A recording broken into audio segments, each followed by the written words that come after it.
Hello everyone, my name's Pete and I don't like MMOs. Except maybe for RuneScape. I'm at almost 35 hours of playtime now since I covered the tutorial, and I'd like to share some thoughts on the game so far. If you're interested in this and future updates, then consider hitting the subscribe button. I still haven't gotten RuneLight. I'm sure it's really useful, but I don't feel like I need anything from it yet. I don't think it'll make smacking mobs any more satisfying, and I can tell you with a great degree of certainty that it's only gotten more satisfying as time has gone on. I got caught in the positive feedback loop of strength training, and my simple brain does somersaults every time I hit for 1 extra damage. A friend gave me a tip for making money quite easily, and boy was it easy. Mining clay, and it's not even boring because it's still numbers going up, and it's just stupid profit considering the cost to acquire it. I used this and then I learned how to use the Grand Exchange, which is also remarkably well set up for player convenience. Putting a buy order in and just wandering off until you get a notification of your purchase completion, this is fantastic design. I've been around and completed a few quests. At the advice of people in the comment section, I've taken my time and read the dialogue, and it is quite nice. The Romeo and Juliet quest, whilst there's not much to it gameplay wise, it was worth a chuckle. I also got half the Shield of Arav, but I need to interact with players to get the other half, and I've not built up the courage quite yet to speak to anyone.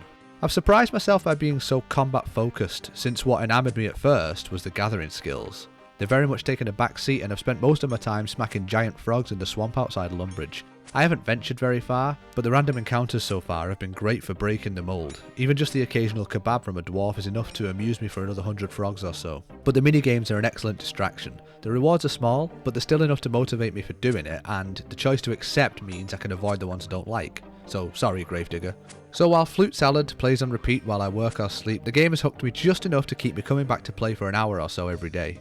I haven't felt any particular desire to become a member yet, but some reminders have popped up when I've tried to enter dungeons or certain buildings. I'm not feeling pressured into the decision, nor am I feeling like I'm missing out on too much.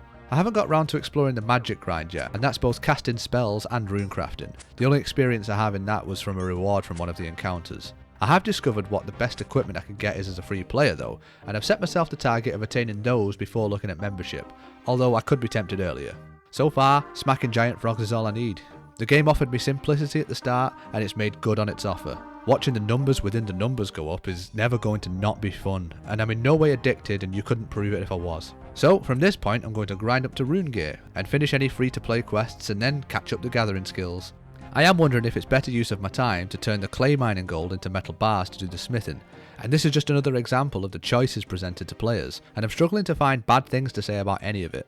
If you don't like grinding stats up for the sake of it, then this game is your worst nightmare.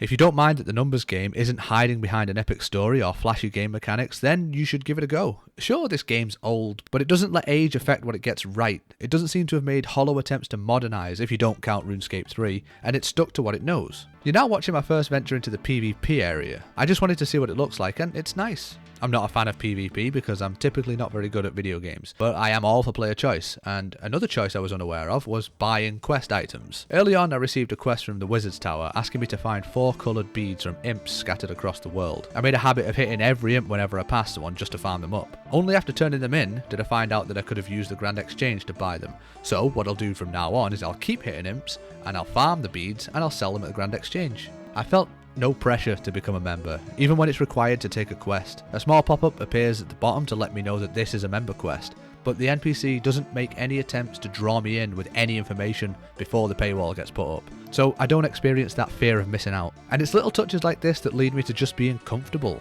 The grind is what it's about, and I'm permitted to grind to my heart's content for free.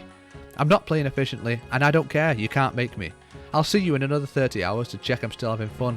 You can subscribe if you're interested in the updates, but for now, thanks for watching and I'll see you in the next one.